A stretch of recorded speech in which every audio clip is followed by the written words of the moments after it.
जिस व्यक्ति को आप देख रहे हैं कि पुलिस धकेलते हुए ले जा रही है, पत्रकारों से बात नहीं करने दे रही है, वो व्यक्ति कोई छोटा मोटा व्यक्ति नहीं है।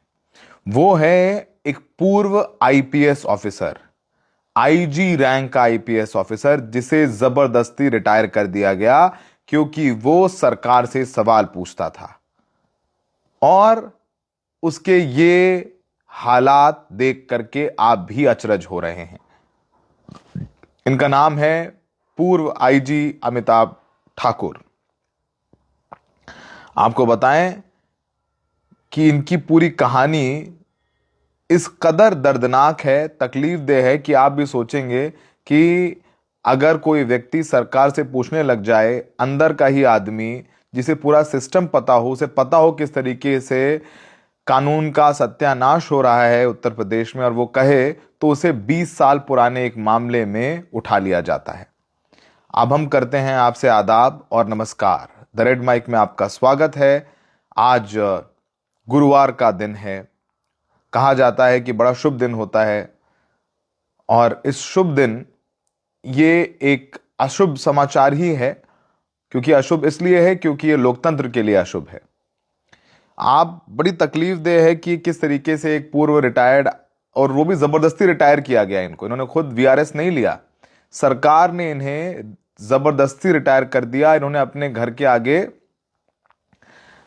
जो नेम प्लेट लगाई है उसमें लिखा भी है अमिताभ ठाकुर जबरिया रिटायर्ड। इनकी पत्नी भी पूर्व आईपीएस थी, और ये दोनों लोग सोशल मीडिया के माध्यम से और मीडिया के माध्यम से तमाम मुद्दों और मामलों पर अपनी बात रखते थे जो योगी सरकार को पसंद नहीं आई। तो बाकायदा इन दोनों का जो एक्स हैंडल है वो भी सस्पेंड कर दिया गया, यानी ये ट्विटर पर भी लिख बोल नहीं सकते क्योंकि इनका हैंडल ही नहीं है। बताइए, फिर ये सारे प्लेटफॉर्म सोशल मीडिया कहते हैं हम डेमोक्रेटिक वैल्यूज में बिलीव करते हैं। कोई डेमोक्रेटिक वैल्यू नहीं है। सरकार चाहे तो जिसका हैंडल ब्लॉक करवा दे। आपको बताएं कि यूपी के पूर्व आईजी अमिताभ ठाकुर को, वो दिल्ली आ रहे थे तो उन्हें ट्रेन से उठा लिया गया। कुछ लोग शाहजहांपुर में सादे कपड़ों में घुसे ट्रेन में और उन्हें अपने साथ ले गए। पहले तो ये लगा, खबर आ गई कि अमिताभ ठाकुर को किडनैप कर लिया गया है, लेकिन जब उनकी पत्नी नूतन ठाकुर ने लखनऊ पुलिस को कॉल किया तब उन्हें बताया गया कि उन्हें गिरफ्तार कर लिया है और उत्तर प्रदेश पुलिस ने गिरफ्तार किया है। जैसा हमने कहा कि अमिताभ ठाकुर और उनकी पत्नी नूतन ठाकुर दोनों का एक्स अकाउंट भी सस्पेंड कर दिया गया है, तो उनकी पत्नी जो है एक्स पर भी लिख करके अपनी बात नहीं कह सकती, और उनके पास वो विकल्प भी मौजूद नहीं है।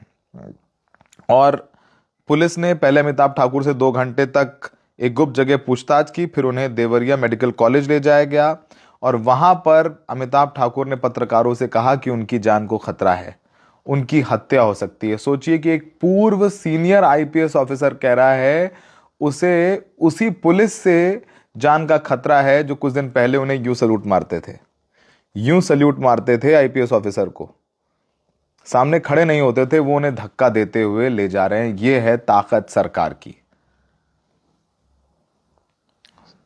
अब उन्हें मीडिया से बात नहीं करनी दी गई।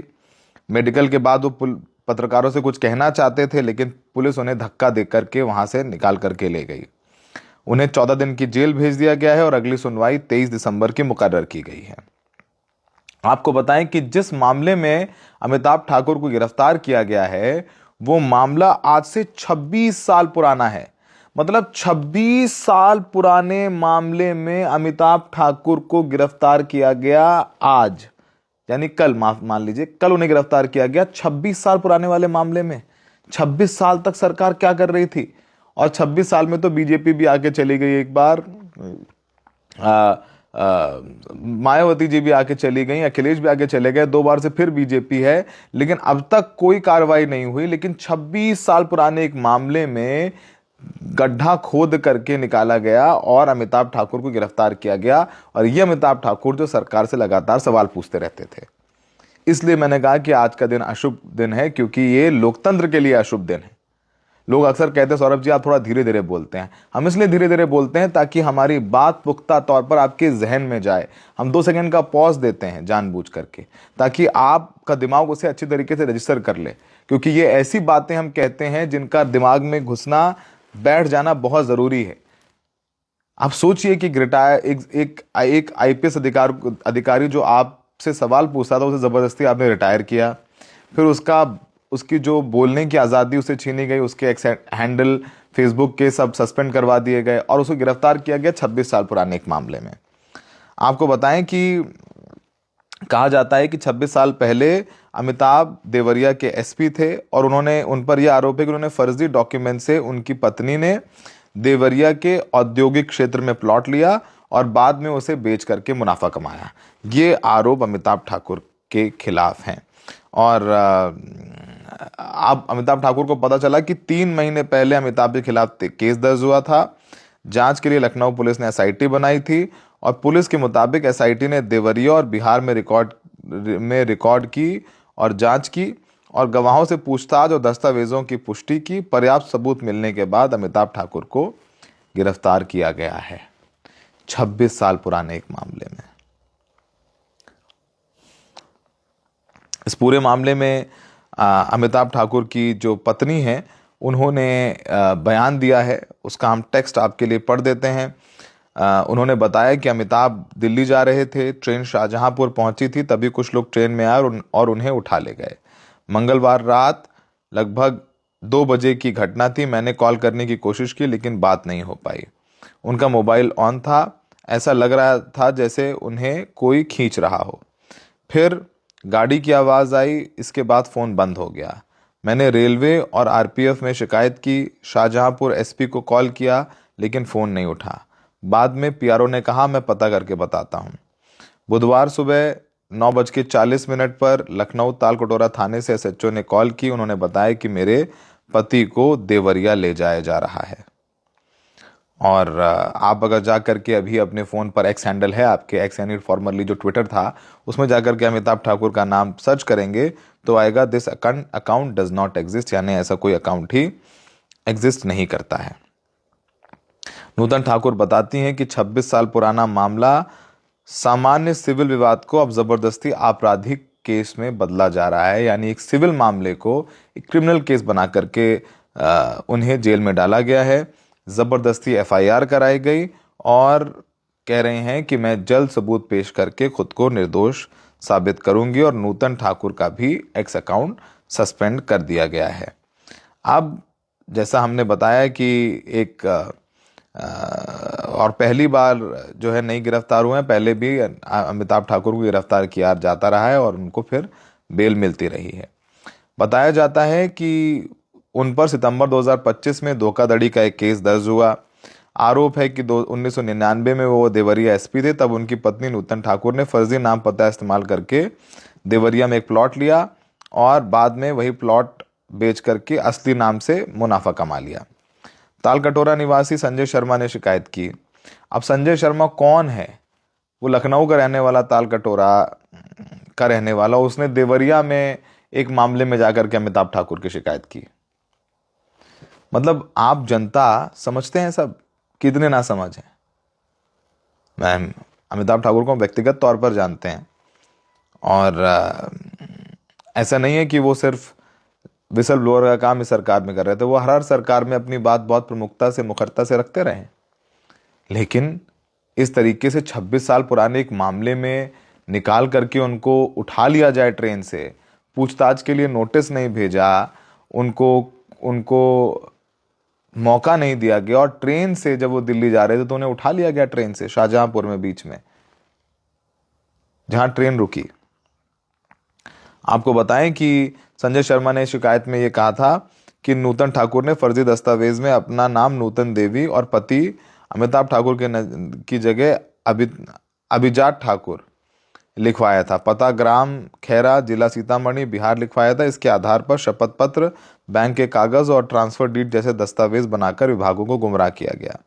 सब तब किया गया जब अमिताभ ठाकुर एसपी थे। अमिताभ ठाकुर को अवैध आवंटन की जानकारी थी। एसपी होने के नाते उन्हें एफआईआर दर्ज करानी चाहिए थी लेकिन नहीं कराई। इतना ही नहीं, अपने पद के प्रभाव का इस्तेमाल कर अधिकारियों को प्रभावित किया, प्लॉट आवंटन में सहयोग किया। ये सब सारे आरोप लगाते रहे और उनको जेल भिजवा दिया। अमिताभ ठाकुर का एक ब्रीफ हिस्ट्री दे देते हैं। अमिताभ ठाकुर 1992 बैच के आईपीएस ऑफिसर रहे हैं। बतौर एएसपी वो गोरखपुर में भी तैनात रहे। उसके बाद उन्हें एसपी पिथौरागढ़ बनाया गया। फिर वो यूपी के कई जिलों में तैनात रहे। यूपी अमिताभ की पत्नी डॉक्टर नूतन सोशल एक्टिविस्ट रही हैं। 23 मार्च 2021 को गृह मंत्रालय ने अमिताभ ठाकुर को ज़बरदस्ती रिटायर कर दिया था। और जैसा हमने कहा कि अमिताभ, ऐसा नहीं कि अमिताभ ठाकुर योगी सरकार के खिलाफ ही बोल रहे थे। अमिताभ ठाकुर वो सपा सरकार में भी बागी तेवर अपनाए रहते थे। 10 जुलाई 2015 की बात है। अमिताभ ठाकुर ने आरोप लगाया था कि उन्हें मुलायम सिंह ने फ़ोन करके धमकाया और सुधर जाने की धमकी दी थी। अमिताभ ने पूरी धमकी को रिकॉर्ड कर लिया था और बाद में वायरल कर दिया। वायरल ऑडियो मुलायम सिंह यादव ने कहा था कि पिछली बार से ज़्यादा बुरी गत बनाऊंगा, सुधर जाओ। इस संबंध में अमिताभ ने 24 सितंबर 2015 को हजरतगंज कोतवाली में मुलायम खिलाफ केस दर्ज करवा था। सोचिए कि मुलायम सिंह के बेटे मुख्यमंत्री हैं और वो जाकर के उनके खिलाफ ही हजरतगंज थाने में एफआईआर दर्ज करा रहे थे। तो अमिताभ ठाकुर वो व्यक्ति हैं कि वो सरकार किसी की रही हो लेकिन बगावत करते रहे और उनकी बगावती तेवर हमेशा जारी रहे। बाद में मुलायम सिंह ने स्वीकार किया था कि उन्होंने ही अमिताभ को फ़ोन किया था, लेकिन धमकाने की मंशा नहीं थी। इसी वाकये के बाद अमिताभ पर रेप का आरोप लगा और उन्हें सस्पेंड भी होना पड़ा था। तो सस्पेंड होते रहे हैं, जेल जाते रहे हैं। और कांग्रेस ने भी मामला उठाया, समाजवादी पार्टी ने भी उठाया। किस तरीके से उनको आधी रात उठा लिया गया, आवाज़ दबाने की कोशिश की गई। ये सब सारी बातें जो है अमिताभ ठाकुर के बारे में कही जाती रही हैं। अब सारी बात, सारा मामला हमने आपके सामने रख दिया। अब आपको तय करना है कि क्या ठीक है क्या नहीं है। अमिताभ ठाकुर जेल में रहेंगे। अभी उनकी जो अगली सुनवाई 23 सितंबर को होगी, उसके बाद ही उनको बेल मिल सकती है। उनकी पति और उनका और उनकी पत्नी का दोनों का एक्स अकाउंट सस्पेंड है, लिख बोल नहीं सकते। मीडिया, आपको पता है कि उत्तर प्रदेश में बहुत ज़्यादा कोई योगी सरकार के खिलाफ जाएगी नहीं, तो उतनी पत्नी को उनको उतना स्पेस मिलेगा नहीं। तो फिलहाल जैसी जिसकी भावना वैसी उसकी सोच, इस पूरे मामले में देवरिया के एसपी का बयान आया है, वो आपको सुनवा देते हैं, जो बता रहे हैं कि 1999 के केस में उन्हें जेल डाला गया है। आप सबको लोकतंत्र बहुत बहुत मुबारक। दिनांक 12/9/2025 को संजय शर्मा, जो कि तालकटोरा निवासी हैं, उनके द्वारा थाना अध्यक्ष तालकटोरा को एक प्रार्थना पत्र दिया गया, जिसमें उन्होंने आरोप लगाया कि अमिताभ ठाकुर, जो कि पूर्व आईपीएस अधिकारी हैं, वो जब देवरिया में पुलिस अधीक्षक के पद पर तैनात थे तो उनके और उनकी पत्नी द्वारा अपने छद नाम का उपयोग करते हुए कूट रचित दस्तावेज बनाकर और अपने प्रभाव का दुरुपयोग कर एक औद्योगिक प्लाट देवरिया में आवंटित कराया गया और जिसको विक्रय कर उससे लाभ लिया गया। इस प्रार्थना पत्र पर अभियोग पंजीकृत करते हुए एक उसकी निष्पक्ष विवेचना के लिए एक एसआईटी गठित की गई और उस एसआईटी ने आज साक्ष्य संकलन कर सबूतों के आधार पर सीतापुर महोली के पास से पूर्व आईपीएस अधिकारी अमिताभ ठाकुर को गिरफ्तार किया। चूँकि एसआईटी की विवेचना में इसका घटनास्थल देवरिया था, इसलिए एसआईटी द्वारा इसे देवरिया कोर्ट में पेश किया जाएगा।